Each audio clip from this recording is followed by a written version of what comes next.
E 2 medici impegnati nei reparti Covid in Emilia hanno ottenuto un permesso speciale per sposarsi. Fiori d'arancio decisamente particolari. Antonio Boschi.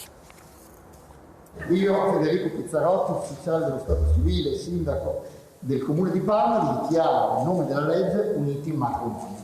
E al termine delle nozze un bacio con la mascherina per Raul e Monica. Entrambi sono medici impegnati nei reparti Covid a Parma, lui, a Reggio Emilia lei. Convivono da 9 anni e hanno 2 figli ed è proprio pensando a loro che hanno deciso di sposarsi. Soprattutto dicono per senso di responsabilità, tanto che hanno definito la loro unione un matrimonio di guerra. Abbiamo deciso di accelerare i tempi e convolare a nozze per tutelare il coniuge in caso di malattia e tutelare i nostri figli. E anche per contrapporre al sentimento predominante di questo periodo, cioè la paura, contrapporre la speranza di questa nuova famiglia che nasce. Per i 2 medici il sindaco Pizzarotti ha concesso una deroga al divieto di celebrare nozze, una cerimonia ovviamente senza invitati. Non c'è nulla di più bello che celebrare un matrimonio che dà l'idea di una nuova famiglia, di una nuova vita che viene portata avanti nella nostra comunità. E alla fine della cerimonia è giusto il tempo di scambiarsi le fedi nuziali per poi tornare in corsia a combattere con i colleghi il coronavirus.